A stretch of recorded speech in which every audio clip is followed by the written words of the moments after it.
So I'm seeing a lot of people from Vertex, Sir Brian D, fresh from Boracay, Sir Edric of Batch Atlas, Sir Salamat. Roel, good evening.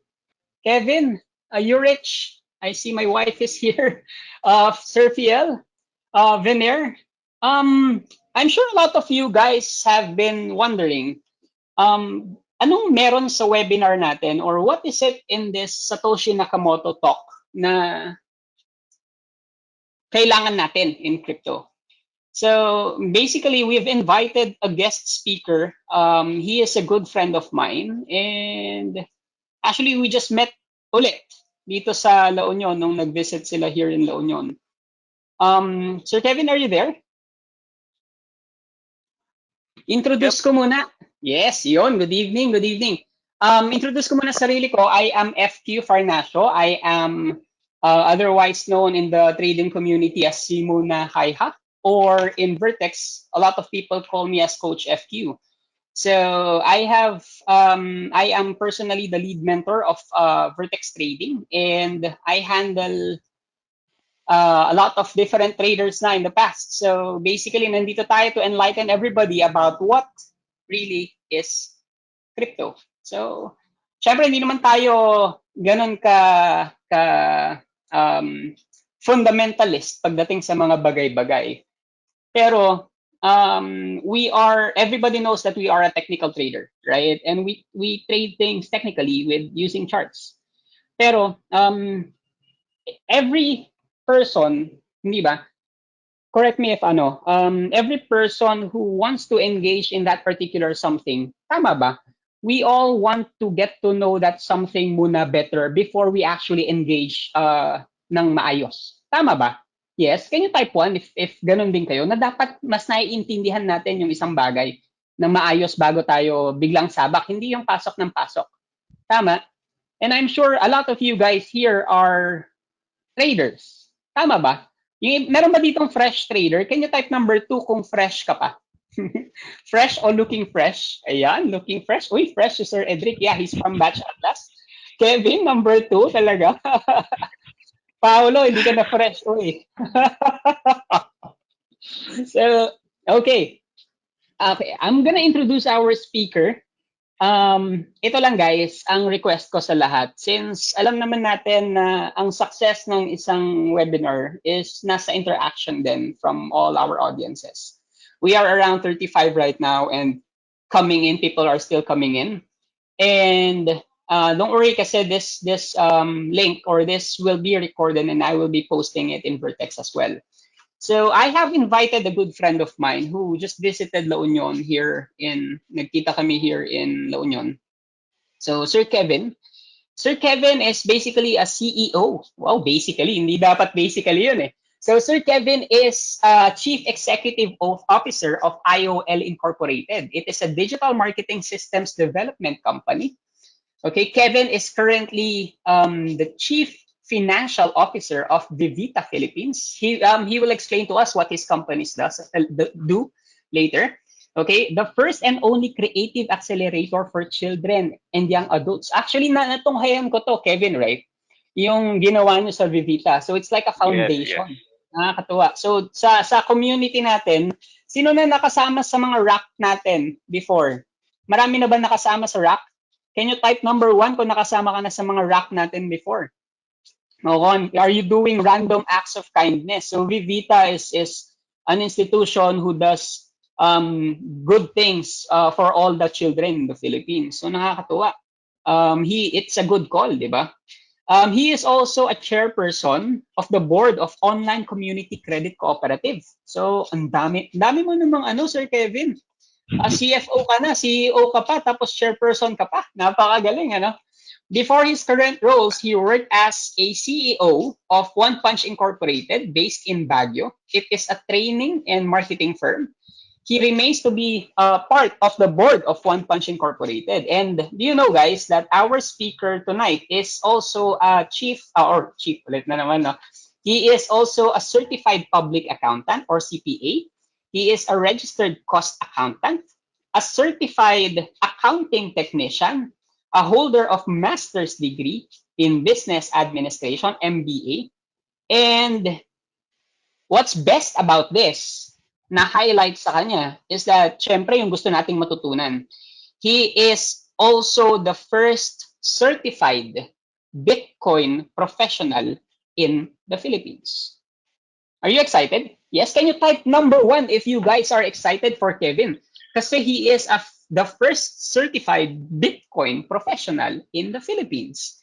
He was also a member of the Institute of Certified Management Accountants of Australia. Ang dami mo namang nagawa na sa buhay, Kevin. Magka-batch lang tayo, di ba? Ano pang ginagawa ko sa buhay ng araw? And he, as a former accounting officer, financial advisor, and business system analyst, Kevin has an extensive background in various fields in business as well. So, well-versed si Kevin pagdating sa accounting, pagdating sa pagtuturo in accounting, as well as I've known this person personally as yung sobrang when he wants to learn something, he likes facts. He likes to do research ng maayos before actually engaging. At sobrang sipag nito. Siya yung kinokopyahan ko nung college namin, pero hindi siya nagpapakopya. Pero this time around, ang good news natin kay Kevin, guys, is that siya yung magpapakopya sa atin about Bitcoin. Gusto niyo ba yon? Can you type yes kung gusto niyo yon? Yes? Oo. Siya yung magpapakopya sa atin ng kaalaman niya about Bitcoin. And it's rare to actually find a person who actually knows it deeper than us na trading lang. Kasi ako, puro trading lang ako. I just look at the charts. I don't look anything else. Except for Forex, I look for other fundamental stuff. Pero pagdating sa PSEI, alam ko marami tayo dito na ang tinitignan lang is basically the chart.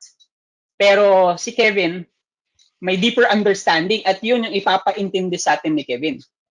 So he is an academician. He is also a visiting lecturer of St. Louis University. And then he served as a part-time faculty member of University of Santo Tomas, San Beda, Manila. And ang dami, Kevin, ano? Tapos Associate Director of Business Development for Training Company in Dubai, UAE. And nakaka-amaze. Gusto ko nang i-drop yung phone ko sa dami ng achievements eh. Parang ano pang ginagawa ko sa buhay. Pero he's also a cum laude of SLU. And then he finished his MBA degree in Swiss Management Center University in Zug, Switzerland. So Kevin, without further ado, okay, pwede ba, can we all type number 1 if we are that excited to hear this things that Kevin will impart to us. Yun. Kasi hindi biro eh. Ako personally, I've read his book. I've read Kevin's book. And all the stuff there, ang lalim kung tutusin eh. If I am to explain everything, maganda siguro kung sino na yung gumawa ng libro in itself. At yung naggumawa talaga ng in-depth research about this one. So, without further ado, I give you guys Kevin, Philip, Gaya. The floor is yours, brother. Thank you. Thank you, Ferds. Yeah, Ferds ang tawag ko sa kanya, but I guess he's more famously known as FQ, ano? Alala ko yung I guess your Q is Quiero, di ba? Yeah, Q is Quiero. Yeah. So yeah, thank you, Ferds, for inviting me.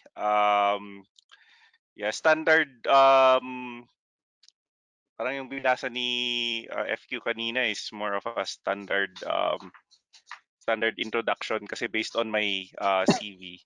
Pero alam mo, those are just parang it's not necessarily parang it's what we've done with the help of a lot of people then in the past years. So yeah. So let me share my screen. Yeah. Okay. Ano nga ba? Paano ba siya mag-share? You click the screen and then share okay. the screen. Pasensya na, medyo sanay sa Zoom. I prefer GoToMeeting better eh. Sige, ayan. Kaya nga eh. So, Wait, function F5. Okay. Can you see the yeah, entire screen? Okay, so when we met kailan ba 'yon? The other week? I don't At La remember. Union. Yeah, 2 weeks ago. 2 weeks Uh, back. yeah. So we had a very interesting talk. Alam mo, madami akong natutunan kay FQ with regards to yun nga trading. So I must admit I'm not a trader. Okay, so I'm more of I tried I there was there was an attempt back then but wala. Parang due to yun nga sa sobrang dami ring ginagawa I parang I decided na sige mag-focus na lang tayo sa research work and as well as yun nga sa creating capital and value for our stakeholders. So when he was discussing about yun nga trading, I was so amazed. Ang layo na ng kanyang ang deep ng understanding ni FQ. And I there's this quote na he mentioned when we were discussing about the importance of price action in the context of price action. So I guess what we will be, because I'm more of a fundamental investor, so a lot of the things that I would also talk about would be more on the fundamental side, on the basic side of crypto. So we'll try to connect that towards the end of my talk, or at the towards the latter portion of my talk, so that you'll also gauge or you could have a better parang a fuller understanding. So ako kulang ako sa technical. I guess it could also provide you more information about the fundamentals. So I'll just turn off my camera dahil nga medyo mahina yung aking bandwidth ngayon. Nasa bahay lang kasi ako. That's okay. It's okay. Yeah. So, yun. So, I am the author. So I'm not actually known more as I'm less known as the author of these books. So I have both the Philippine edition and the international edition. The international edition is published by on Amazon. And yung Philippine edition, it's available back then in national bookstores. But I'm more of I'm distributing the book on Shopee na personally. So I don't go through national bookstore anymore. It was published in 2018. So even before the price action that we saw in early this year and the latter part of last year, I've made significant research, but this is more of a personal project back then. Parang naisip ko lang na why not publish whatever I've researched about it. So a quick story siguro kung bakit ako naging parang engaged sa world of crypto is when one of my mentors back then, who is a real estate broker in or real estate investor in Singapore, suddenly this talked about Bitcoin. That was around 2016, 2017. And during that time, I hold a few Bitcoins, very, very small amounts, dahil nga sa Coins PH. So ginagamit ko kasi back then ang Coins PH as a means to parang load my cellphone number. And ayun, parang may mga gifts sila or parang mga challenges wherein you're able to earn a few bits of Bitcoins. And ayun, so that's my first engagement. That was back in 2015. So when my mentor told me about about Bitcoin, parang naalala ko, chinek ko yung aking CoinsPH app. Yung value ng aking parang na-earn na bits dati from 5 pesos naging 19 pesos ata or something like that. So Mm-hmm. na-realize ko there is parang what's this anong nangyayari dito. And during that time that's before the market crash in 2017. So parang nagiging hot ulit ang crypto back then. There was a lot of interest. And that's the time that I decided sige nga aralin natin. So in the process of understanding Bitcoin, doing research, parang what forced me to do further research was yun nga taking the CBP examination on the Certified Bitcoin Professional exam. I'm quite confident I'm the first in the Philippines dahil wala naman akong naririnig na parang iba na nag-claim. But that was Mhm. in 2017, 2016. So because I knew that I would be taking an examination and it's not a cheap exam, so I really had to do research. And when I compiled all my research, then ayun nga, ito na, nabuo na yung ating libro. So to start our talks, that's the end of my history. Bakit ako napadpad sa crypto? Um, so let's begin with the official or the formal talks. So yan, back then hindi hindi mainstream ang Bitcoin. I guess back in 2015, 16, 17, parang hindi Parang pa ano nga nun, siya. brother, 6,000 pa lang yata nung panahon na yun eh. Oh, yes, even lower. It Hindi, even went to lower, oo. oh, 17 pala is ano, 7 ano, nasa range ng 1,000 plus. yes, yes. So back then talagang it was really more of parang geek talk. When you talk about Bitcoin, it wasn't mainstream. So I did a quick search of the news related to Bitcoin. Back then, halos wala kang makikita. Ngayon, you look at this search results. So yan, CNBC, Ethereum is outperforming. So these are parang first page of the news. And iba-iba yung kanilang sinasabi about crypto.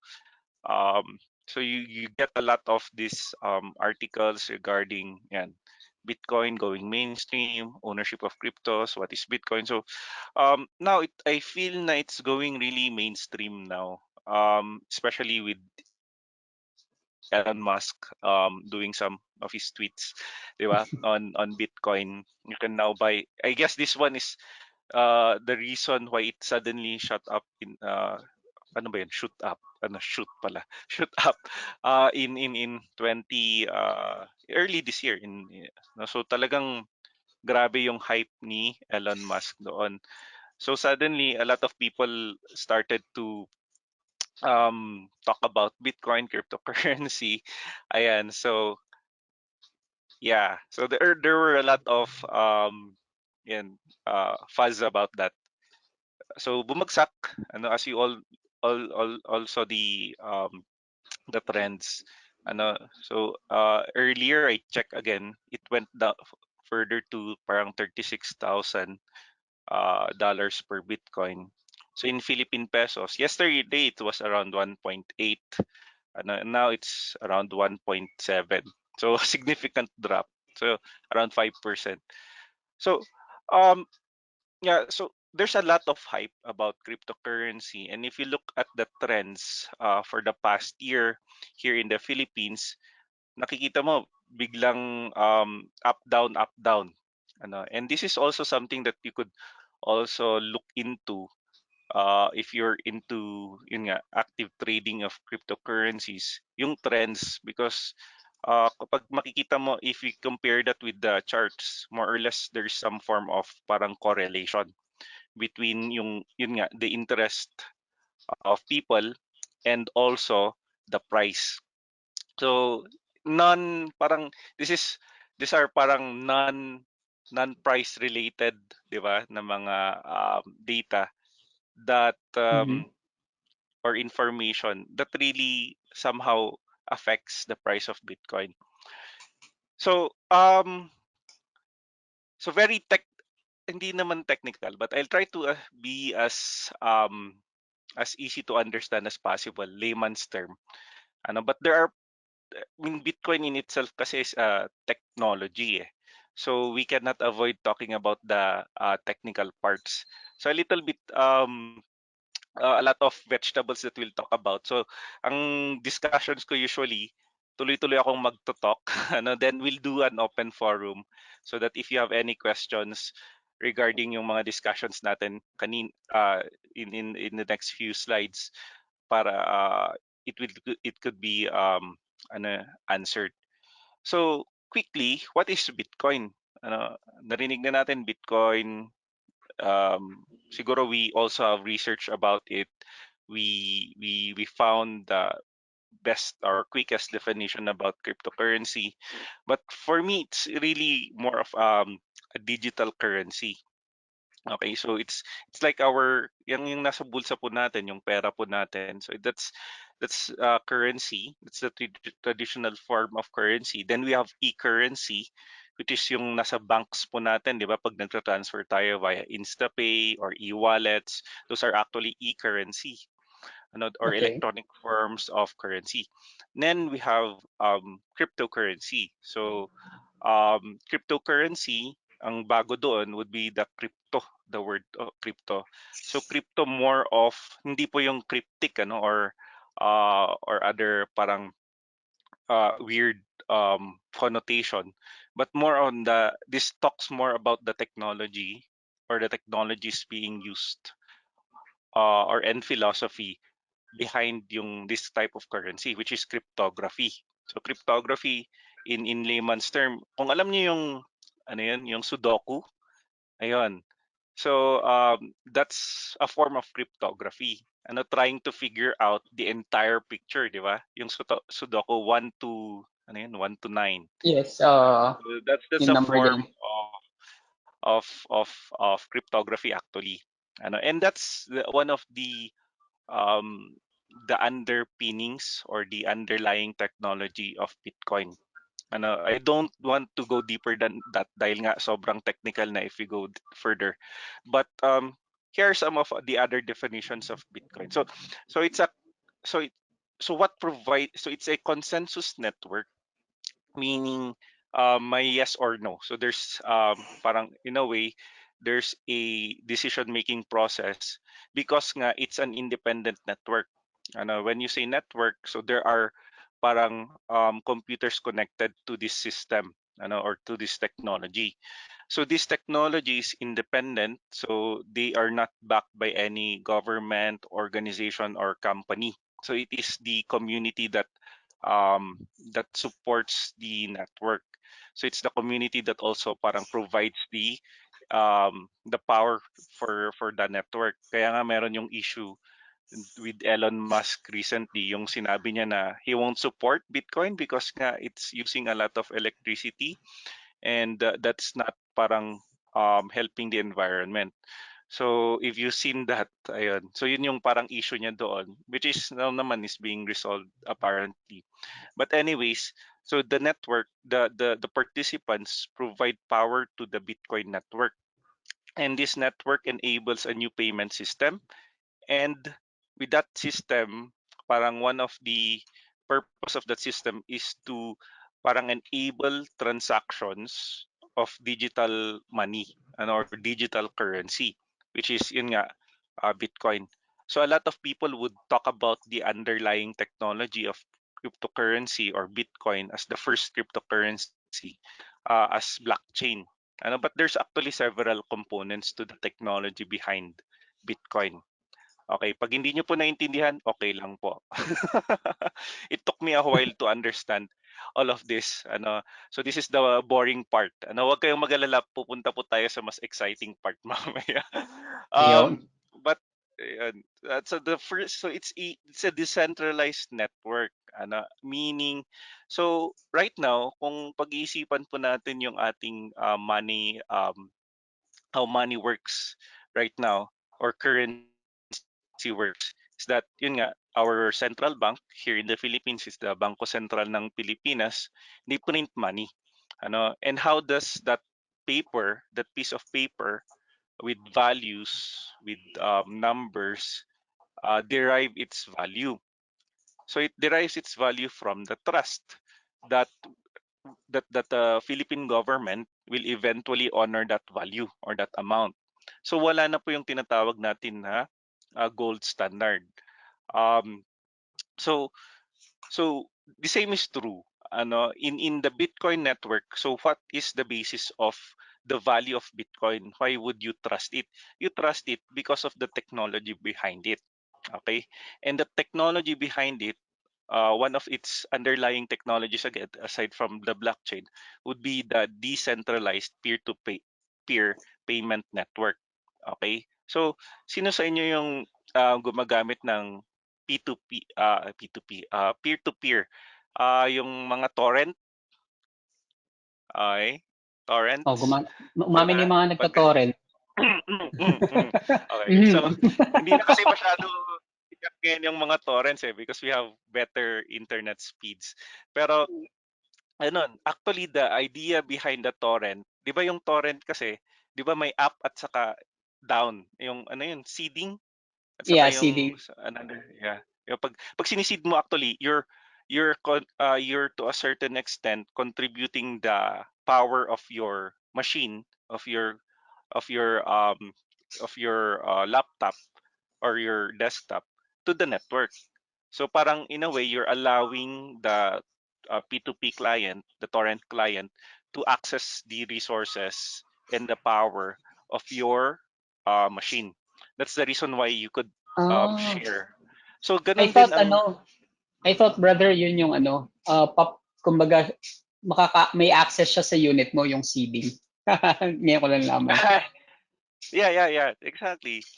Same naman na Yeah. so they access actually the resources of your unit. Kaya nga parang it's a network, a P2P. So pag maraming nagsi-seed or maraming nagsi-share ng file, at saka or maraming nagda-download pero walang nagsi-seed ng file, hindi mo ma-download because there's no one sharing or there's no one providing power or resources to that file. So hindi mo siya ma-download. But pag maraming uh, nagsi-seed tapos marami ring nagda-download, 'di ba? So parang it there's a lot of people um providing resources to that file. So there's a balance, 'di ba? So ganun din sa Bitcoin, that's how you also parang contribute. That's the technology, but you think of it as the technology. So ganun na ano to na pa-power or nabibigyan ng resources yung network. Parang it's a peer-to-peer. So you have to download then some application. It's called sometimes a node.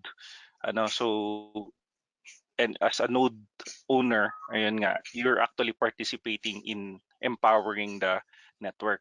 So so no one is behind it. There's no company behind Bitcoin. So there's no central authority, there's no middleman. And this is something that you have to understand, because you will hear a lot of people saying na, uy, sama ka, mag-Bitcoin tayo, mag-cryptocurrency tayo. Tapos ganito, mag-invite ka lang. So pag meron ng mga ganon, wala, you're most probably not dealing with cryptocurrency. Because if there are middlemen, yun nga, that's one of the things that Bitcoin wanted to remove from the yun nga, from the system, from the ecosystem, yung mga middlemen. Okay. So pretty much like cash for the internet. So that's the idea. Pero ngayon nga nagiging parang more of a digital gold na siya rather than talagang currency. I guess it will come a point. There will come a point na it will become a currency, but right now it's more of talagang digital asset. So it became an asset or novelty. Dahil nga yun, um, hindi naman sobrang volatile. Sobrang volatile yung prices niya. So anyways, it is the first successful cryptocurrency. So pag sinabing cryptocurrency, medyo broader yung term na yan. It refers to Ethereum, Ripple, Mhm. Dogecoin. Okay. So all of those coins are called cryptocurrency. But the dominant, around 50% of the total market cap is Bitcoin. And it's because it's the first. Okay. And for the past 10 years, it has been dominant and it has been parang the standard, the gold standard. So you have gold, you have silver, you have bronze. So in the virtual world or in the cryptocurrency world, Bitcoin is gold. Kaya, ayun. Kaya Okay. minsan tinatawag na altcoins, so alternative coins, yung hindi Bitcoin, okay, na cryptocurrencies. So, this is the title of our talk, So, Satoshi Nakamoto. So, Satoshi Nakamoto is actually, we don't know him, her, it. Sabi ko nga, as a joke, baka hindi to lalaki, hindi to babae. Hindi rin siguro siya, possible alien po siya. pwede rin po siyang group of people. Pwede rin po siyang, there was even yung parang joke nila na a group of tech companies daw itong Satoshi, Samsung, Toshiba, ayan. Ano yung she? I forgot. But yun, Nakamoto. So we're not even sure if he's Japanese. So he's a very anonymous and mysterious person. After he wrote the white paper behind Bitcoin, nawala na lang siya in 2010. So that was 2009. After helping the initial group of developers, bigla na lang siyang nawala. Okay. So pwedeng si Elon Musk. Pwede rin. We don't know eh talaga. So the community has since grown exponentially. His influence has been very much limited. But yun nga, kaya sabi nila pwedeng maging pump and dump ang Bitcoin because he holds around 1 million, which is 1 million, roughly around less than 10% of the total Bitcoins in the market, or in circulation right now. So kapag ginalaw niya yung 1 million niya na hawak na Bitcoins, sobrang significant yung movement in the market. So Mhm. yan. But anyways, is it something that we need to be concerned of? So yung sagot naman diyan ng bitcoin.org, sabi nila, do you know who is the inventor of email? Do you know the inventor of this and that? So the point that they would want to make is that, yun nga, regardless whether you know or not who the inventor was, if the thing that was created is of value, then you really won't care, di ba? So yun lang. Sometimes yung concern nga na paging yun sa 1 million, yun lang ang parang genuine naman na concern. Kapag galawin niyo yung 1 million, it will really move the markets, no? Mhm. Okay. So um so why did he create Bitcoin? Siguro that's an interesting question, ano? And I would start with the quote from Adam Smith, the economist. Sabi niya, the problem with fiat money, this is yung ginagamit nating currency. Fiat is trust. So trust in government. So that's yung dollars, Philippine peso. So fiat Mhm. money is that it rewards the minority that can handle money. Okay? But fools the generation that has worked and saved the money. The problem with our currencies today is that it is the decision regarding how it will be, um, or the decisions of a few people could have a significant impact on its value. And that's what happened in 2018.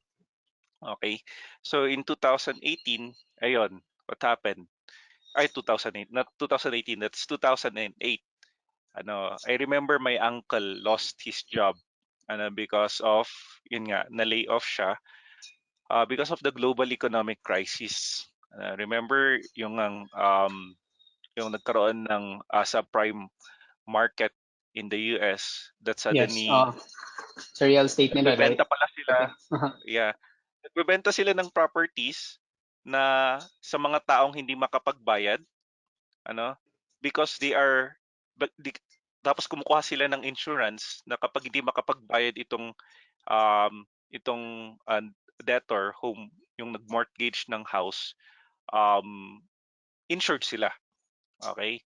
But what happened is that during that year as well is Katrina happened. Ano yung hurricane? Hurricane. Ayan, Yeah. Hurricane Katrina. So maraming nasirang bahay, maraming nawalan ng trabaho in the southern part of the US, and that triggered insurance claims. Dahil nga sabi ng itong mga nagpautang dito sa mga subprime, yung mga hindi karapat dapat bigyan ng pautang, akala nila safe sila dahil meron silang kinuhang insurance kay AIG, American Insurance Group. Yun pala, itong si AIG naman, um, hindi niya pala kaya. So there's just so much claims na hindi niya kinaya yung sobrang dami ng claim, yung value. So they had no choice but to close. And suddenly this triggered an international fear, na distrust among banks. So walang nagpapautang kay AIG, and if eventually it closed down, and a lot of banks pala are reliant on AIG. So that triggered the financial meltdown in 2008. So Wait, yeah. that time, Satoshi Nakamoto was so frustrated dahil nga akala niya safe yung investment niya. Just imagine if you're a retiring person that time, yung 401k mo or yung kanilang retirement plan sa US biglang bumagsak to almost parang by almost around 40 or 50%. So pag magre-retire ka, akala mo meron kang sufficient na savings or retirement fund, yun pala wala. Okay, so nagalit si Satoshi Nakamoto doon. And who is at fault here? It's basically this system of greed na pwede palang pautangin. Yun nga, pinapautang mo yung mga taong hindi makapagbayad simply because you think, yun nga, pinasa-pasa mo yung risk. So the risk was just too much and it exploded. So that triggered the financial crisis. So ayun, so parang hell with the people na nagde-decide para sa atin. Bakit sino ba ang mga ito? So parang um, Satoshi Nakamoto wanted to take back the control over the people's wealth by giving them the opportunity to remove the middlemen, i.e. the bank, the financial institutions, basically the government, the central banks. Okay? So, ayun. So, create niya si Bitcoin na hindi reliant in any middleman or even the government. So, um, yun. So, we might think of this type of parang, yun nga, trust in banks. Diba? If you look at here in the Philippines, akala rin natin we could trust the banks. But here, you could see a list of the banks that closed. And maybe you have also experienced this one. Yung naglagay ka ng pera sa isang bangko. Ako, we trusted, for example, CAP, the Yeah, insurance Kap. company. Naranasan natin 'yan, brother. Sa Yes, sa college natin 'yan eh. correct. May trust tayo diyan eh. So biglang meron nga tayong tig-isang upuan doon sa CAP Convention Center eh. Oo, actually. They invested too much on real estate eh. Di ba? Kaya oo. So we trusted these companies na they would deliver later on, pero what happened? They did not. Okay, so that's the same frustration that Satoshi had. So parang nakita niya, ito yung parang yung mga problema natin. So mahirap pagkatiwalaan yung grupo ng nasa central bank. Mahirap pagkatiwalaan lamang yung mga nasa bangko. So parang why not create something wherein it gives us back the control of our funds na hindi siya magiging inflationary. So, pag sinabing inflationary kasi, yung nawawala yung value, bumababa yung value. So like Mhm. right now, 'di ba? Every year we saw that there's around 5% inflation again. So bumababa, so nawawalan tayo ng purchasing power. So Bitcoin was designed in a way na hindi siya magiging inflationary over the long term. Paano niya dinesign 'yon? The system, the technology works na up to 21 million lang ang pwedeng bitcoins in circulation. Max. After 2140, or actually less than 21 million, that's 20,990 something. Okay, so not exactly 21 million, but around 21 million. So there could only be 21 million Bitcoin. So what happens there? So over the years, people would be making use of Bitcoin, and eventually it will reach a point na masasaturate niya ang buong mundo as programmed. As we have seen naman talagang medyo saturated na rin. It's becoming mainstream. And it's programmed na since 21 million lang yan, so by the law of the law of supply and demand, fix yung supply mo and demand continues to increase. So the price will never go down. Okay, so what we're Mhm. seeing in the market as short-term movements, those are short-term. Okay, and it gives us some form of parang trading opportunities, But over the long term, it will be like the forex market then, na parang a little parang pips or little little movements na lang makita natin with crypto. But right now, still it's in infancy, and we're a long way from the expected, ayun nga, period wherein it will reach parang saturation. So kaya sobra yung movements niya in the short term. So this is basically the paper. You could search it up, if you want to read it. Read it. Pero it's very technical. Ano, um, pero yan yung birth ng Bitcoin. So Satoshi Nakamoto. And ayun, so we've talked about centralized decision making. So a lot of the decisions, like this is why governments don't like cryptocurrency. Sometimes parang sabi nila they're losing control, which is talagang yun naman talaga ang model behind Bitcoin. So Mhm. there's a centralization. So ito ngayon si Bangko Sentral, they could basically dictate on the interest rates, like for of course for forex trading, for example, binabantayan yung sa Federal Reserve decisions, di ba? Reserves, yeah. Yung mga rates ni Federal Reserves, which is basically the Central Bank of the United States. So binabantayan yon. Bakit binabantayan? Because it has significant impact on the markets, di ba? So ngayon, ang gusto ng Bitcoin, ang idea behind this is that let let the market dictate, not let the people in the comfy aircon rooms, in Capitol Hill, or maybe here in Makati, or saan nga ba ang Bangko Sentral ngayon? I'm not sure, Quezon City ba or Manila? Manila. Manila. Mhm. Uh, decide on what will happen to the value of our wealth, our money. Okay, so that's the idea behind it. So let us dictate, let the market really dictate. Don't parang ito yung fear ngayon ng mga regulators. Dahil nga nagiging super free markets. And it's again a genuine fear, especially in the short to medium term. Because you lose control eh.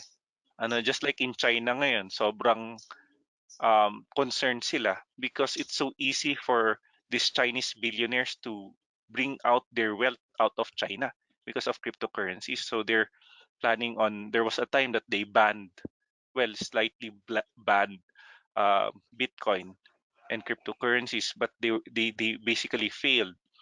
Parang it became more interesting for millionaires and billionaires in China to make use of Bitcoin dahil nga binan. Parang nag-attract, so may reverse psychology. So ganun din, some people are attracted to Bitcoin and cryptocurrency because of that. No one can control.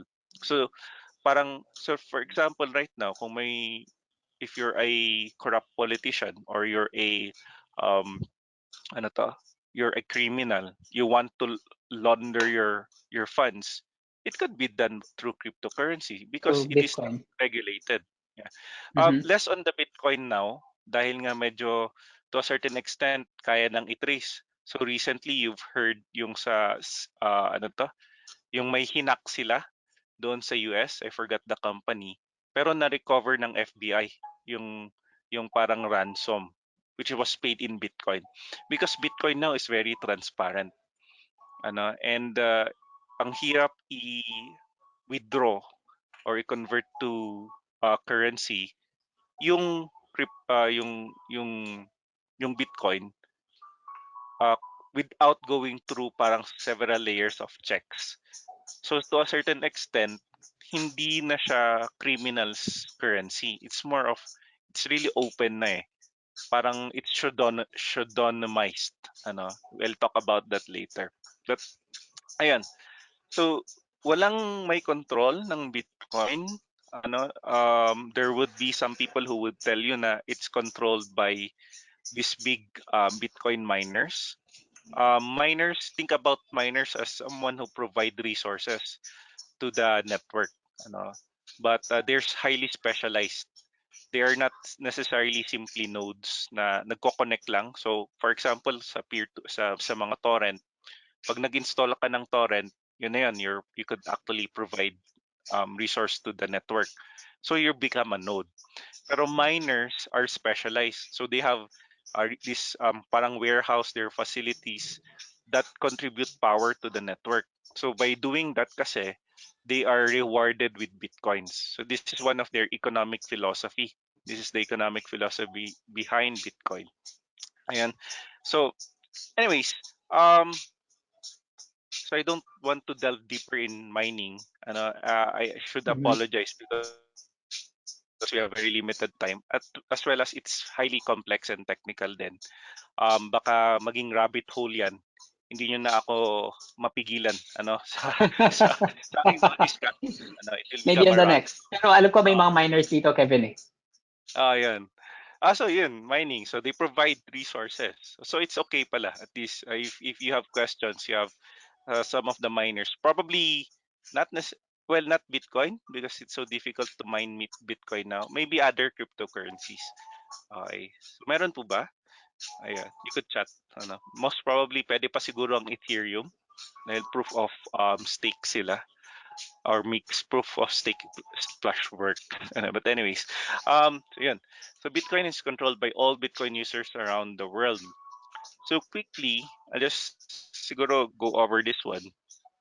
So what happens in a transaction? Ano? So kapag so on the surface level, meron ka lang app. So think about the app as like your browser. So 'di ba ilan yung browsers na ginagamit natin? So merong Chrome, may ano pa? Firefox, Firefox, Opera. So Opera. Mhm. um these are these are parang software or applications that connect to the HTTP, hyper text transfer protocol, HTTPS to the internet. So you're able to connect to the internet through the browsers. So ganun din. So we have these wallets, we have these applications that connect to the Bitcoin network, that enable yun nga the transactions. So on the surface, if you want to transact with Bitcoin, so ganun lang, you just make use of the app. Tapos yun, you scan the QR code or you enter the what do you call that one, the address, then you fill out the amount, then send. Then everything happens on the back end na.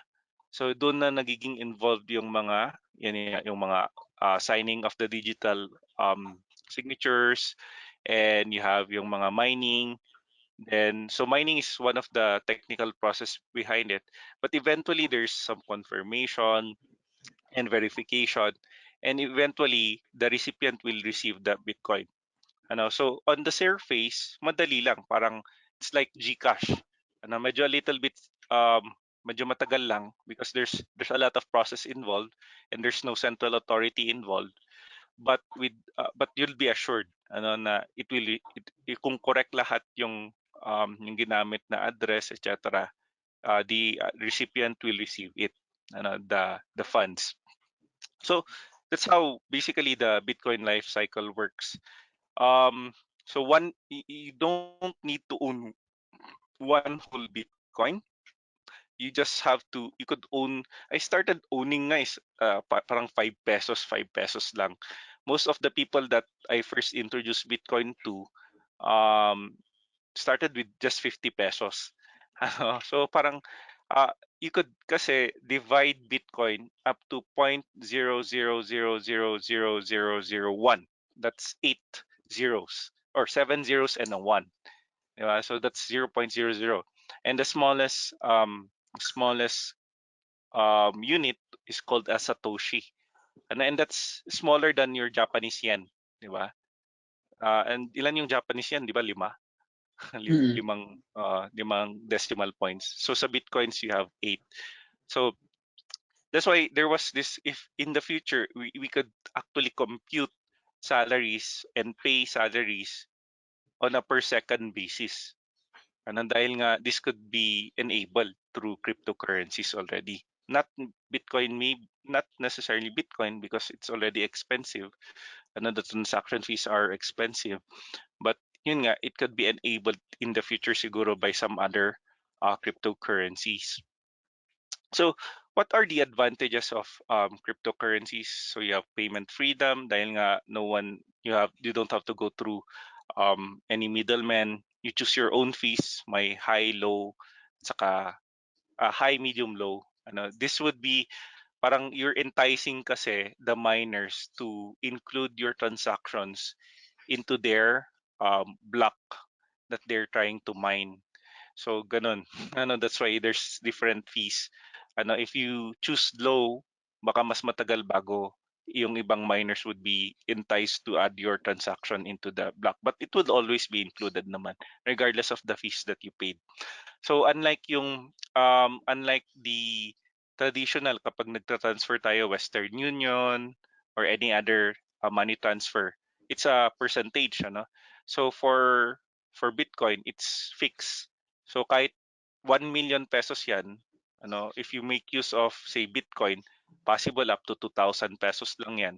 Fixed na 'yon, 'di ba? 10 million, 2,000 pa rin. So 'yun. So there's fewer risk for the merchants. This is more kapag ginagamit for e-commerce. Pero nawala na nga 'yon. Dahil nga Bitcoin is more of a gold, Bitcoin gold, ay digital gold rather than a currency. So security and control. So it's palaging sinasabi nila, what will be the downfall of cryptocurrency? I would say when the technology fails to work. And when do you say that the technology fails to work? Kapag na-hack po yung network. And in the past, more than 10 years already of cryptocurrency, not once have it been not once was there a successful hack on the network. So does this mean na merong gustong walang nag-hack or nag-attempt na mag-hack sa Bitcoin network? Ang dami. A lot of people wanted to hack the network, But Maraming yun nga, attempts. there were a lot of attempts but they all failed. Especially now, they will really fail. Dahil nga the value of the network now is the accumulated value of the network, the blockchain, is worth possibly billions of dollars. So in order to modify that chain of blocks, it would take billions of dollars just to do it. So it is not economically viable. Kung ganun rin lang, bili ka na lang ng 1 billion na Bitcoin, tatas pa yung value. And besides, once na nahack yan, magiging zero, worthless ang Bitcoin. So yeah, so I'll try to go to NFTs later on because Bitcoin is a fungible token. Okay. So there's also the rise of non-fungible tokens, which I'll try to talk about during the open forum. Ayan. So it's transparent and neutral as well. It's transparent in the sense that you could see all of the transaction in the network. But does that mean na kapag ikaw nagtatransact, makikita nila kung magkano yung tinatransact mo? Hindi. Because what happens there is that you are pseudonymized. So pseudonym ang ginagamit. So you have a representation in the network. So for example, kung hindi mo alam yung aking wallet, yung aking account number, quote unquote, or what we call as a public address in the cryptocurrency world, walang makakaalam ng aking transaction. Pero pag sinabi ko, ito ang aking account number, ito yung aking Bitcoin address, pwede mong i-check lahat ng transactions since the inception of my wallet. And you could even track kapag nag-create ako ng ibang wallet. So the responsibility to maintain that anonymity or anonymous transaction, if you want to remain private in the network, you don't tell people about your address. Wallet. Okay. Okay.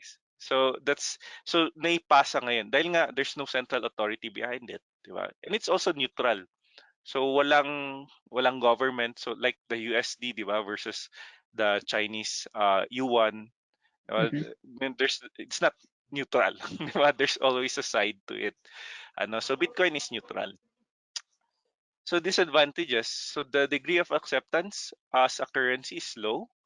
But now if you've heard naman, 'di ba, Tesla would want to accept, but there's this parang football player in the US that preferred to accept payments in cryptocurrency, particularly Bitcoin. Suddenly nag-shoot up yung value ng kanyang sahod, di ba?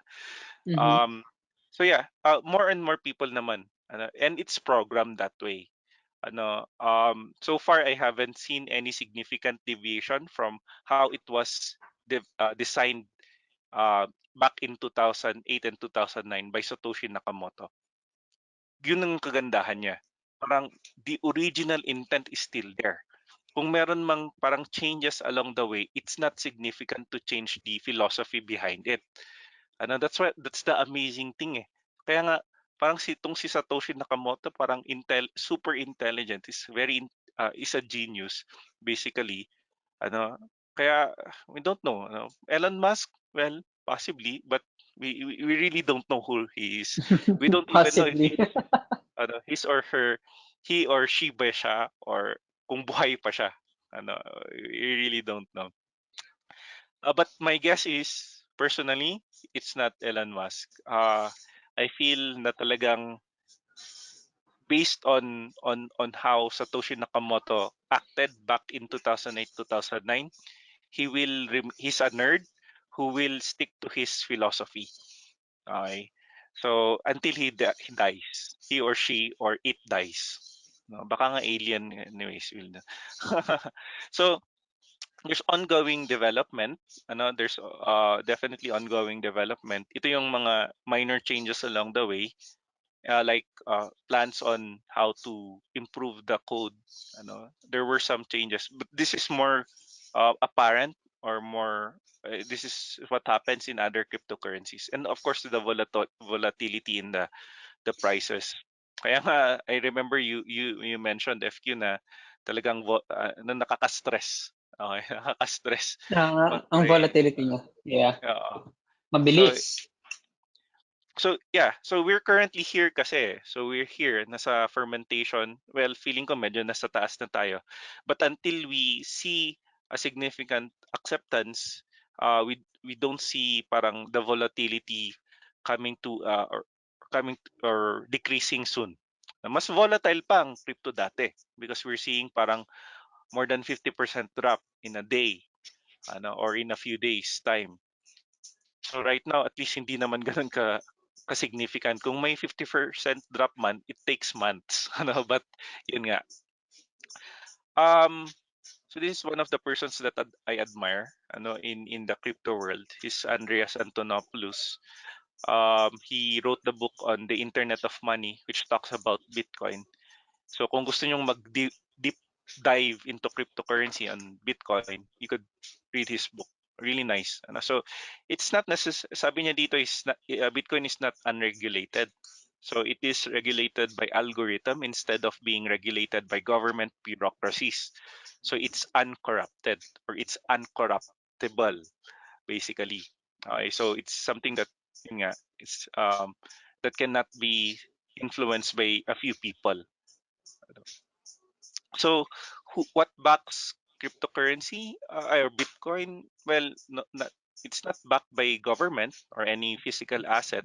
So ito nga yung problems, di ba? Unlike stocks, they have the value of the company behind it.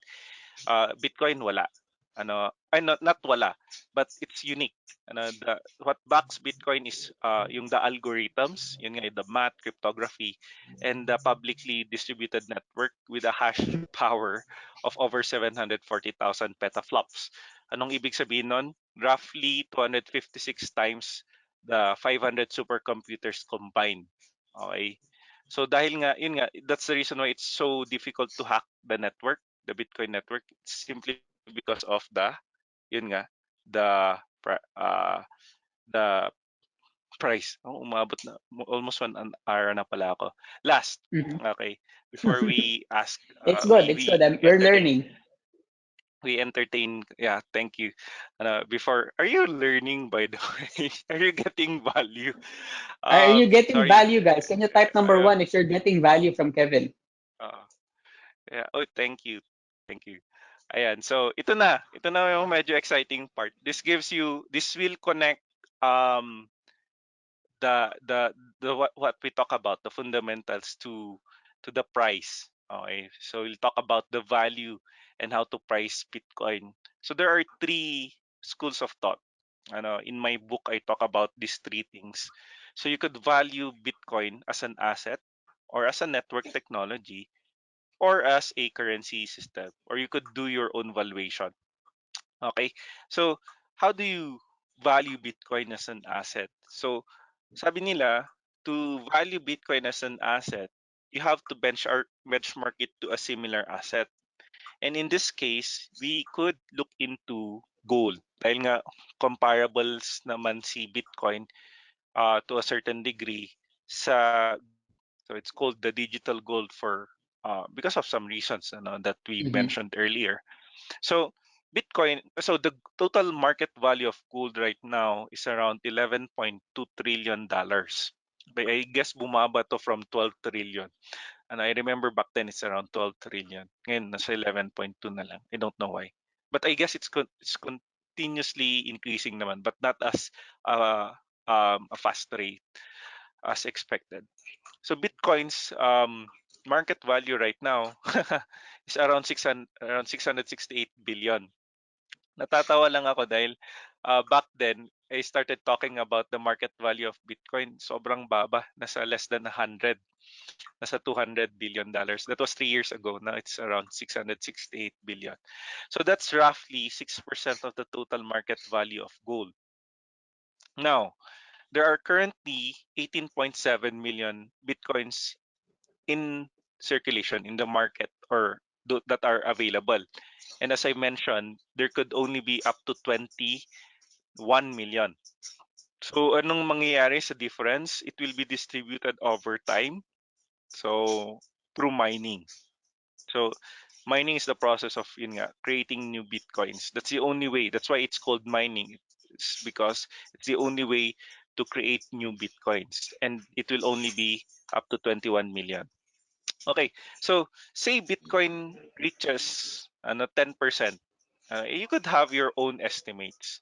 But you could benchmark this one with other experts, or your personal opinion. If you think Bitcoin will reach 10% of the market value of gold, ang estimated price of Bitcoin at 19 million, let's assume 19 million Bitcoin, 19 million Bitcoins is around $59,000. We're currently at $36,000. Okay? I feel that's a conservative estimate. 10% is a conservative estimate. Sabi ko nga, it can reach to a point of saturation wherein it can even reach up to 50%. So that gives you already an idea of yung breadth, or yung width, or yung potential growth pa of cryptocurrency. Okay? So that's Bitcoin as an asset. What about Bitcoin as a network technology? So there are two factors here. According to experts, there could be, first is the Metcalfe's law. Ano, kung you've heard of Metcalfe's law, yung mga engineers alam nila to. But Metcalfe's law is basically the parang the price of a of the computer, or the storage, or the processing power, would eventually be reduced by half every year. Parang ganun yung idea behind it, kaya n squared. And also the second would be network effect. I won't bore you with the math. But network effects is ito yung dapat mangyari in order for what ito dapat ang mangyari in order to reach yung network effects: speculation, adoption by both the merchant and consumers, security, which I'm quite confident na masustain yan, developer mindshare, meaning people starts or continues to develop applications on top of Bitcoin, the Bitcoin network. Financialization, yung eventually it will be adopted by the financial system, which is slowly happening naman, and adoption as a world reserve currency, maybe over the long term. But once na na-reach yan, we'll see more and more people using the um, network. So if you look into the unique addresses, so what's the basis of our Metcalfe's law if we'll be using that as a basis to value or price Bitcoin? So one of the reliable measures would be the number of unique Bitcoin addresses, or ito yung tinatawag nating parang account number. Ano? So the more account number or addresses that we have, meaning the more people using the network. So as of earlier or yesterday, the other 2 days ago, it's around 602,000 unique addresses. So it changes over time. So meron yung hindi ginagamit din. So using the Metcalfe's law, ano, it's a law, so it's already proven. Ano, so if we use that, so we roughly estimate the market value of Bitcoin at 362 billion, or roughly around $19,000 per Bitcoin. Now, so from more or less, ito yung may nabasa akong mga technical analyst. They're projecting actually the parang the bottom at around 19,000 of the ongoing parang bearish market right now. Well, short-term bearish market. Ayun. So at 19,000, ano yung parang pwedeng bagsak pa niya. So we're currently at 36. But yun nga, if we see that more people are creating addresses, so kanina nakita nyo, umabot yan ng almost 1 million. So what if aabot ng 1 million? Ayun, so someone's looking at 20K. Very, si FK pala. Yan. So that's, if we have 952,000, yung peak in the past few months, peak ng number of unique addresses. So Metcalfe's law would say around value of around $906 billion. So that's roughly around $48,000 per Bitcoin. Okay, so again, you could now base some of the parang you could put more context, fundamental context about the environment of the price. So if say biglang dumadami yung users, unique addresses, then you might want to review also your charts, di ba? Baka there are signals na, or like for example volume, that could trigger some of your analysis to change. So finally, Bitcoin as a currency. So when you talk about currency, it's more of the money system. So what is the comparables here? Comparables would be M2, or it's the supply of physical cash in circulation plus deposits, promissory notes, and other liquid money instruments. So M2's value recently is around 37 trillion US dollars. So if say again using our analysis earlier, the method of analysis that we used earlier when we're comparing Bitcoin to gold. So there's currently 668 billion USD. That's roughly 2% of the 37 trillion. And there's 18 million Bitcoins right now. So say we reach 5%. Okay, this is again a conservative estimate. 5% of M2. Given the network effects, continuous yon na-achieve yung mga network effects, then we'll be seeing Bitcoin to reaching 97,000 USD. 97K USD per Bitcoin. Again, these are long-term projections. When will it be reached? I don't know. It might not even be over our lifetime. So yeah. Okay. This Yes. is based on the system, brother, or this is based on fundamentalists? Fundamental to. More of long Okay, term, okay. over the Okay, long term. okay. So we don't know when that will be hit, of course. Yes. So again, this only provides context to where, well, just like the stock market, di ba? We know naman the stock market will Yes. continue to grow. But at what point will it reach 10,000? We don't really know. Di ba? Everyone was Mm-hmm. saying back in Tama, tama. 2019, parang nasa 7,000, 8,000 level na. Tapos biglang COVID hit. Di ba?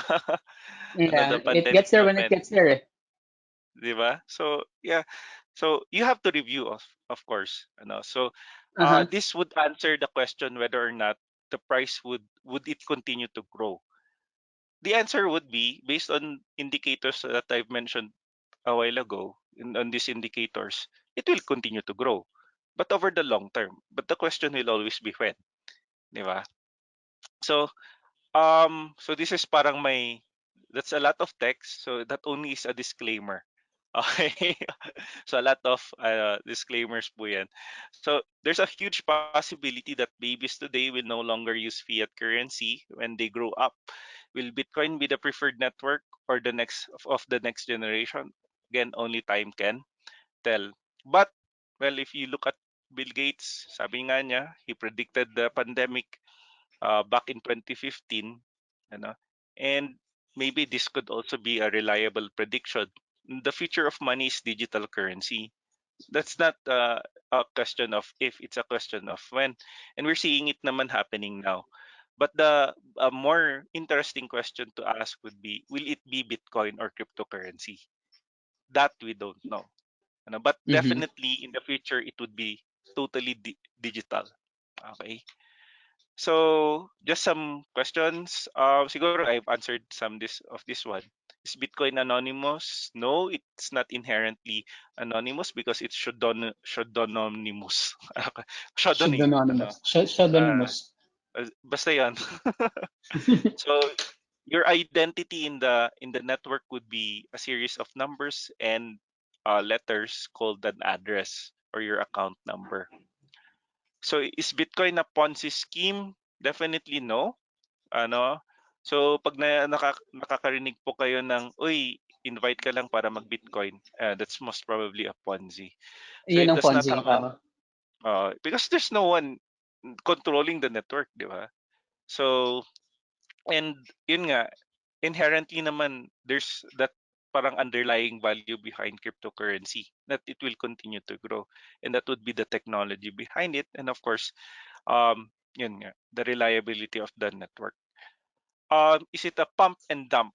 I guess this is the most valid question because there's a possibility nga because given that Satoshi is holding 1 million bitcoins, but it's still probably not.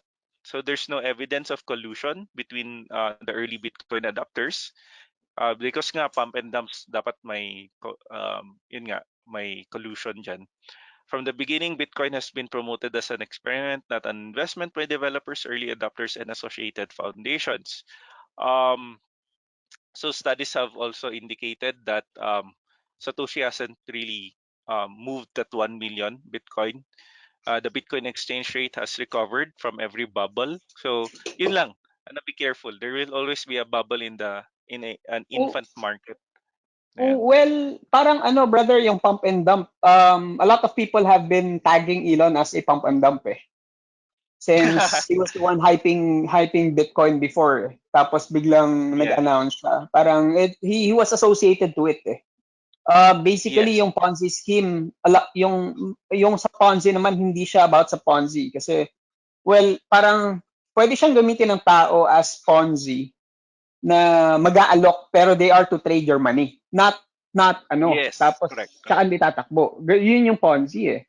Pero Yes. a lot of people are associating Elon as pump and dump because of what Pump and happened dump. with 68 level, with what happened with Yes. 68 Yes. and 58 level. Pero given yung pagka ano Yeah. niya eh, pagka euphoric ng market that time eh. Correct. It's not necessarily Elon, actually. For me, Not necessarily. the Siya lang yung price talaga was naging so public. fast eh. Siya Oo. lang yung naging public, kaya ganun. And a lot of people are associating him kasi siya yung pinaka well-known na tao na Correct. nag-announce about his insights on it. So, Yeah. Parang it was so fast. Ako nga rin nabigla eh. Because looking at my parang portfolio, parang patas ng sobrang daas na it reminded me of towards end of 2017, early 2018. So nangyari na yun eh. So parang, shit, ito na naman. Suddenly it will drop. So I had already an inkling na babagsak siya. Ano, yeah, but and it happened, which is okay lang. It's a healthy mhm. correction, to flush out also those mga purely speculators. Um, yeah. So is Bitcoin legal? Short answer: it is not illegal in the Philippines. Okay, so BSP has parang an innovative mindset. So they're letting Bitcoin. Sige, okay lang. will just look into it, diba? But they're not necessarily talagang parang regulated. They're not regulating Bitcoin. So they just consider Bitcoin like a virtual currency. Yung mga sa mga laro natin, yung mga gems, mga mana, mga ganun. So ganun yung Uh-huh. treatment ng BSP kay Bitcoin or and other cryptocurrencies. Parang yun lang, mga virtual currencies, not necessarily legal tender. Pero a lot But of there's a institutions country. are asking right now, right? Tumatanggap na sila ng coins here in the Philippines eh. Yeah, that's why a lot of interest din, especially kung may foreigner ka, di ba, na client, tapos gusto maglagay ng several hundreds of millions of pesos. So parang suddenly, uy, sige nga. So that's the reason why in terms of cryptocurrency, you have the more famous banks, di ba, like Union Bank, because they're parang supposedly um innovative or they're okay with cryptocurrencies. And one of the persons that I know, who has a lot of Bitcoin holdings then, talagang Union Bank ang preferred bank niya because they're a little bit more parang lax when it comes to KYC, etc. Basta you could bring a lot of money then. Okay, so Mhm. won't governments try to kill Bitcoin? Maybe. Dahil nga nawawala yung control nila. But it's difficult to regulate something that is global. Diba? It's like the internet. How do you kill Yeah. the Wala silang internet? control eh. Yeah, so Ah, it would be what difficult. what what they're controlling are launderers of money with coins. Kasi kung Yeah. marami kang pera, magpasok ka ng ganito kalaking coin tapos ibenta mo via peer-to-peer, okay na eh. Yes. Yeah. Wala silang means of of regulation doon. Correct. But yun nga, the argument naman daw of this parang cryptocurrency people would be still the favorite currency of criminals would be the US dollar. Yeah, dollar pa rin. Dahil like I mean they have I was watching a Netflix documentary series and basically yun nga you could launder dirty gold into USD Parang easily, napanood ko na rin yan. Oo, di oo. ba? Napanood ko rin yan. Yeah. So parang ayun, I mean still the preferred dahil nga Bitcoin yun nga pwedeng ma-recover pa rin as proven by the FBI recently. So yung USD hard cold cash, paano mo yun? Pag na-launder mo na yun, ang hirap na unless papasok ulit sa financial institution. Pero pag pupunta ka sa Cayman or other safe havens, di ba? Ang daling i-launder pa din. True.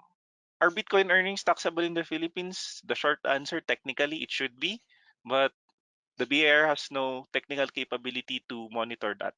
Unlike the US IRS, US IRS found a way to tax Bitcoin earnings, but here in the Philippines, I doubt. So Matagal pa yan. rejoice, rejoice. Okay. Um, yeah. So Peter Thiel of PayPal, also a really good author. So I do think Bitcoin is the first encrypted money that has the potential to do something like change the world. Okay, so it has changed the world. It's inevitable, and it will continue to change the world. But as to whether it will be the dominant cryptocurrency in the future, or if it would be the currency of the future, that will be seen soon, later. Well, we don't actually know talaga. So according to another famous venture capitalist, Bitcoin is one of the greatest technological advances that humanity has ever seen, and it can make a bigger change in society than any of us ever imagined. Thank you. So with that, I end my short talk. Actually, Ayun. hindi na short talk. Umabot siya ng Actually, it's more very than an hour. insightful eh. It's very insightful eh. Yeah. So, we are now entertaining questions. So, we are now, oh yun, ano pala, guys, ito yung voucher if you want to purchase the book of Kevin. Here is the QR code. I'll be posting as well the link for his book in Shopee. Baka meron ka mga promotionals dyan, Kevin, for Ito. for our yan yung sa QR code. Ito. Type in Uh, KPGVRTX para sa but 150 check voucher out. natin sa Shopee. Yeah. Okay, for the Yeah. book of Kevin. Natuwa ba kayo guys sa marami ba tayong natutunan regarding Kevin's talk? Magpapakita na ako ng camera. Magpakita na rin kayo ng camera guys para i-honor natin yung mga knowledge natin. Ako sumabog utak pa sa dami pero I mean, it's very insightful ah. It's very insightful kasi ako personally I don't mas nagfo-focus pa rin ako in forex eh as that in crypto eh. Pero with that being said, yung mga nasabi mo, ang daming mga means para pwede rin siyang pagtuunan ng pansin eh. Di ba? And a lot of people here are like engaging to it. Sino yung mga naglalaro ng crypto dito? Can you type number 1 if you are playing crypto? If you are trading crypto. So 90,000 daw ang target, guys, ha? 90,000 ang target. Good luck. Can you type 90,000? 90,000 ang target. Fundamental aspect 'yan, ha? This is a fundamental aspect. So hashtag 90,000 to the moon, 90,000 tayo to the moon. So we will entertain questions. I saw one question from Sir Rogelio Flor. His question, Kevin, is what is your personal opinion on Bitcoin's blockchain trilemma? Is that supposed to be a dilemma, or I mean, I'm not sure. Sir Flor. Do you have a mic, Sir Flor? Sir Rogelio Flor. Do you have a mic? Yeah. But I guess if you're referring to what Elon Musk was also referring to with regards to yun nga, clean energy, and yung nga, talagang sobrang laking electricity ang kailangan to power the entire network. So that's a dilemma of Bitcoin. That's part of what initially made it parang unique. Okay. Because nga it will be difficult for anyone to to hack the network because of the sheer resources required to power the network. Now, so na-mention rin naman ni Elon Musk, eventually, and I guess Satoshi Nakamoto has also thought of this one in the early on, is that eventually masasagot din naman yan.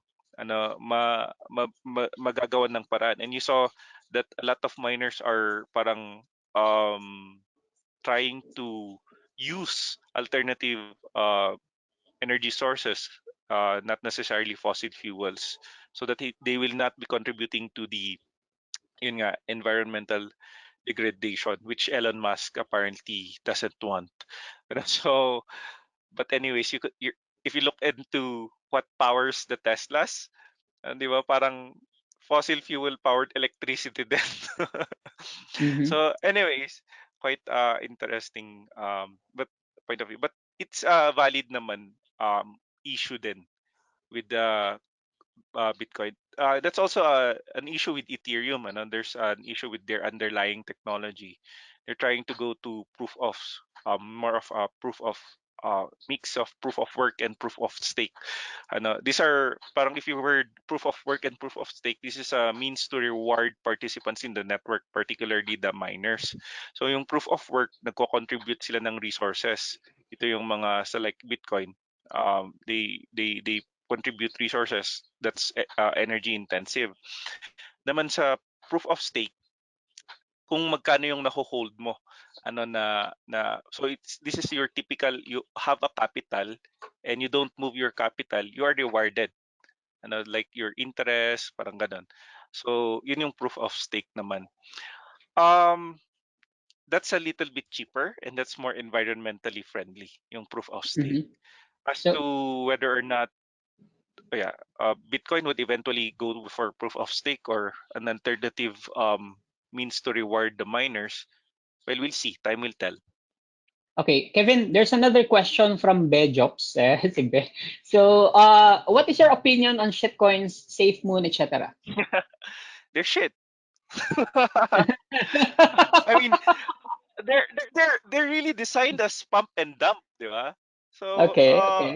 I don't know. Parang sa akin, I could create my own shitcoins, di ba? Tapos i-hype lang natin and let the bug holders lose a lot of money. But I mean, yun nga, it's not in the long term, no one will believe you na, di ba? So like yung So parang it's not ethical. I mean, hindi natin mati. But honestly, yes, we could actually do shit coins and pump it and make a lot of shitload of Money from money. it. So there's So another yeah. question from Sir Erickson Pascual. As of now, what platform has lowest spread for buying Bitcoin? Mm, I guess na-create kasi yung P2P recently. So Binance enabled that P2P, yung person-to-person transaction. So yeah, if we talk about spread, uh, any exchange that offers P2P, dahil nga ang magde-determine naman ng spread na it would be between basically the market. Okay. So how about proof of coverage? EA, Exactable, C Helium. Any comments about it, Kevin? I haven't heard, honestly. Well, there's two primary kasi models. That's the proof of work and proof of stake. There are in between na. Mayroon pang proof of, I forgot. Basta madaming proof of, but they're basically more or less a hybrid, or they came from the concept of proof of work or proof of stake. So most probably proof of coverage would be more of similar to proof of stake. Yeah. So kung proof of stake yan, it would be more of how much um cryptocurrency you hold in the network. So like Ethereum, kung gaano kadami yung hawak mo, you are rewarded more. So if you transact more of your cryptocurrency, you're not rewarded, because you're not parang contributing. So yeah, so that's the typical banking model, and there's a technology that enable that. And those like proof of coverage probably would fall under, or would be similar to proof of stake. So yeah. Another question from Bejops. Mukhang marami siyang kailangan withdrawin. So, tips para hindi ka ma-flag ng AMLC or AMLA for large transactions, Kevin? Yeah, wag kang well, the first There's a would be yung threshold sa kasi. 480. For Yeah, there's 80K. a threshold eh. Actually, sa akin, safer is 350, Kevin eh. Yeah, 350, di ba? For me, or if you want, you could also do yung talagang yung before P2P on the network or online, yung P2P na meetups, di ba? So if you could trust someone, so you have Bitcoin meetups, ayun, that would be better dahil cash. And it's interesting na people are still willing to pay cash talaga. I mean, in the millions for cryptocurrency. Yun, hindi ka talaga maaamla doon. Hindi, kasi 83 lang yan as bank deposit eh. Di ba? That's safest. Very good. So, isang tip dyan, Jox, is maglagay ka ng, ibaba mo yung threshold mo. Ibaba mo yung threshold mo. Huwag ka masyadong aggressive mag-withdraw.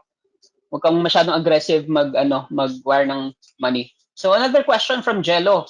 Is it okay to invest in NFTs today? Para kasing Okay. NFTs na yung new mining cryptos eh.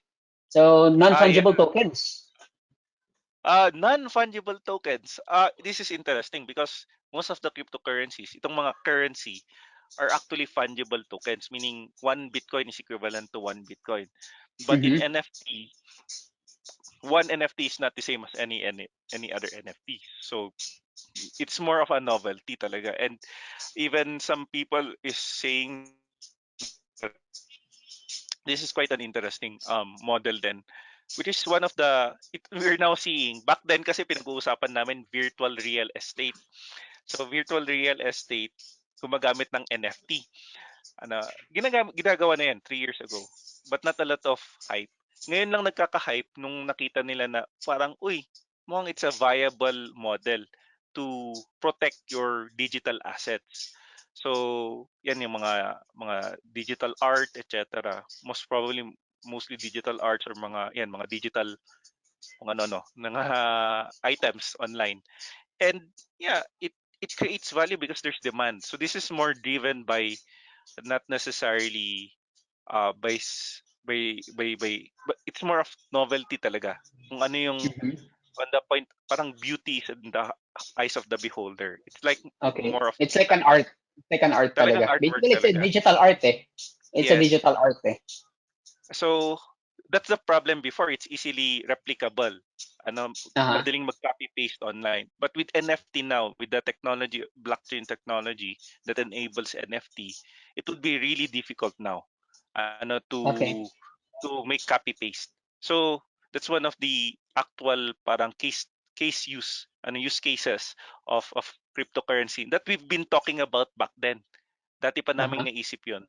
Pero yun nga, it's a good thing that it's picking up na rin. But eventually din medyo yun, well, it's like the Uh, art world. okay. So, sabi ni Sir Ben A, I think he is from ano? Sir Ben, ikaw ba yung sa ano? Vindex? Ben A is Yes, from Vindex.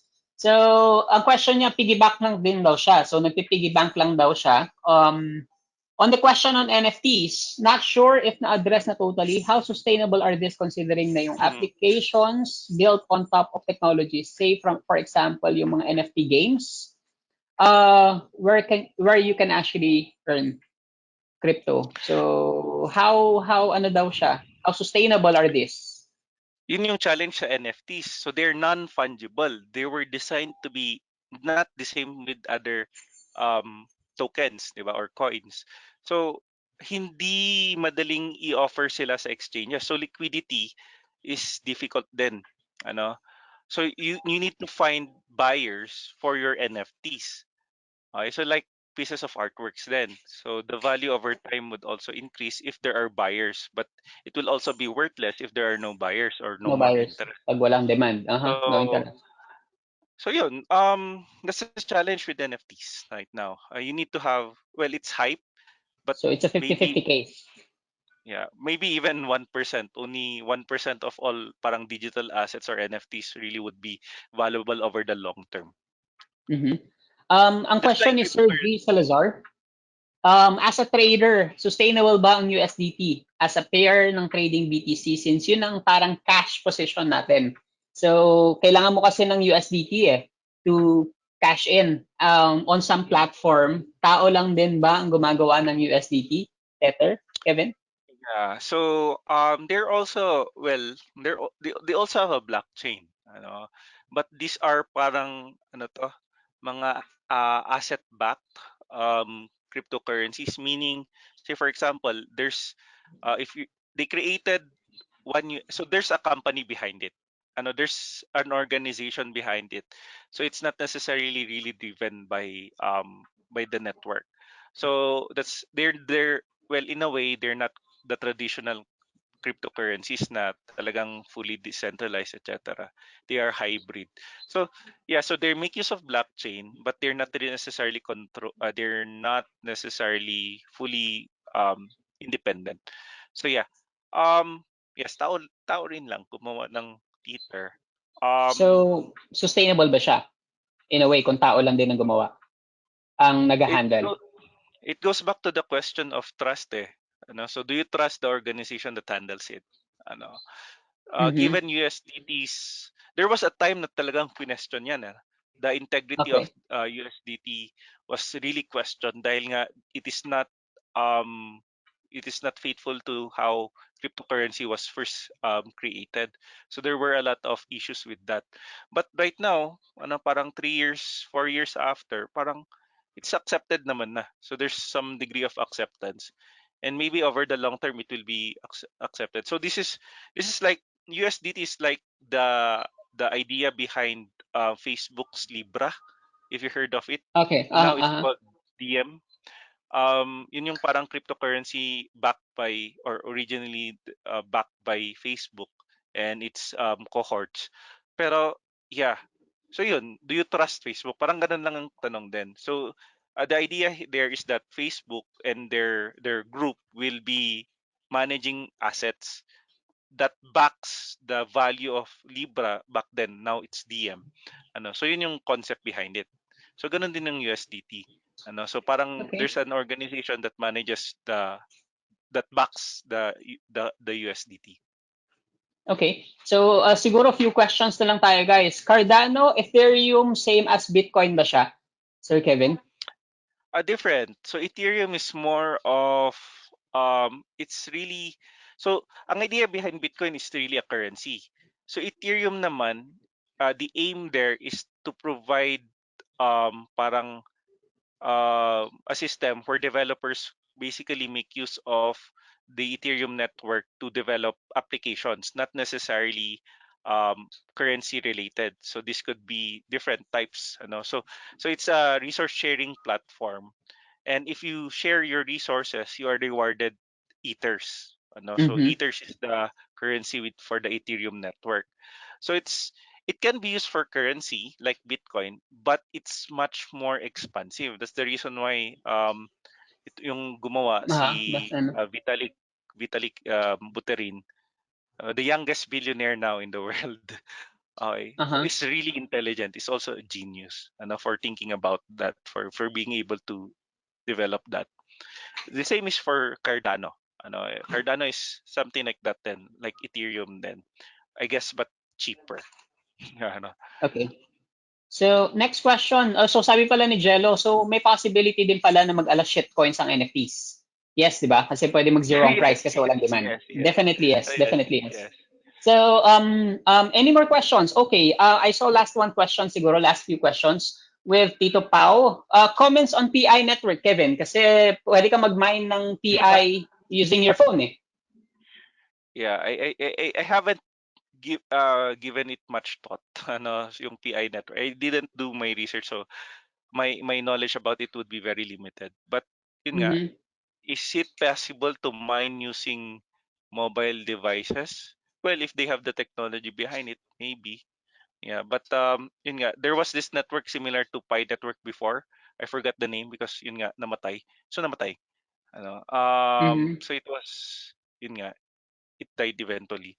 So hopefully it won't happen with Pi. But what will, again, go back to the network effects. Does it Yeah. have yun nga, yung mga merchant adoption, customer adoption? Is there developer mindshare? Yung mga yun. So yun yung titignan ko. If ever I would have to really investigate Pi network. But I made a lot of calls back then na tinatawag ko yung mga cryptocurrencies na potentially scam. Talagang I was criticized, so I don't want to say na scam for Mhm. na Mhm. kaagad-agad. But there was this thing that I researched before then, si BitConnect. Talagang I call it a scam. Talagang, and I was criticized heavily for that. But I did research kasi with BitConnect, and yun nga, talagang scam. Mhm. Okay. So be Sabi just ni be careful. ano, sabi My ni point here, ano, Okay, so yeah, tuloy mo Kevin, tuloy mo. So, yeah, and then okay. may slow network daw ako. Okay. So, sabi ni G. Salazar, ni Michael, follow-up question kung pwede pa. Meaning, since sinabi mo kanina na maybe fiat may go down, meaning si USDT will go down too. So, nakabase sila sa USD price. Are we safe to use crypto wallet? Um, well, so first, it's a good question. There's inflationary impact kasi on of course the fiat currencies, and um, yes, I guess that would be adjusted over the long term. But would we feel the impact? Maybe over the long term, but in the short term, we won't really feel the Yeah. impact. Like Yeah. like our cash right now, 'di ba? Hawak natin ngayon ng cash, but we don't necessarily feel yung impact of inflation and the loss of purchasing power. So, um, yeah, I guess in the short term, we won't really feel the impact of any changes, inflationary changes in the in the USDT. But over the long term, since it mirrors the value of the underlying asset, i.e., the dollars being held, yes, it can actually um, it will reduce. It would have an inflationary impact. Are we safe to use crypto wallets? Yeah, as long as you do your well research on that crypto wallet, because ako Mhm. rin natamaan diyan eh. I thought it was a real crypto wallet pero hindi pala. So be careful lang on Aha. cryptocurrency wallets. Well, isa rin siguro, brother, na ano, ang pwede nilang i-look out is yung strength din ng broker na ginagamit nila eh. Correct, correct. Kasi there are some brokers last year. Alam ko may nagsara last year eh. Teka, i-research Yeah, natin. madami. Marami na nagsara eh. Marami na nagsara. Si Yeah. River Financial also closed. Announced the closing. So before, way back 2017, I think Bittrex was the strongest eh. Right? Bittrex was the Bitrex, strongest. yeah. Pero right now, Binance is on top of the food chain Dominant, right now yeah. eh. Is dominant right now with ano eh, with coins eh. Pero it will all boil down on the ones using the platform eh. Okay? Correct. So yung brokers na yan, it can also close down. Pero syempre, it's up to you as a trader. Syempre, most of us here, a lot of us here are traders. So it's our due courtesy siguro na dapat alamin natin how is things going with our broker as well. Ang important Correct. naman kasi in trading is how we liquidate some stuff eh. Hindi ba? We're not trading for just the sake of trading, pero kailangan natin ng trading to actually earn money in it. And the brokers are our tool. Kung yung wallet din na yan, it's a tool for us to actually withdraw or put in some money in it. So dapat part yung research natin dyan kung how sustainable are they. So Yep. Binance magsasara kaya? I doubt siguro ngayon. Parang hindi. Parang hindi ngayon. Yeah. Parang hindi ngayon. They're the strongest right now eh. So, Correct. I hope marami kayong natutunan kay Kevin. Guys, paano naman? Pa-show camera naman tayo. So, are there any more questions with Sir Kevin? Show camera tayo. Let's have a picture. Hindi ba? For all the people who are here right now. Marami ba kayong natutunan with Kevin? Marami ba kayong natutunan with Kevin? Yes? I hope marami kayong natutunan kay Sir Kevin, ah. Okay? So, Kevin, thank you in behalf of Vertex Trading and with all the community, with all the people here. And yan, nosebleed sa numbers. Ako mismo nag-nosebleed sa usapan. Nag-nosebleed ako sa libro mo. Please, if you've enjoyed his talk, okay, I will share again the link of his Yeah. book. Meron tayong QR code for all of you guys. Okay. This is the link of his book.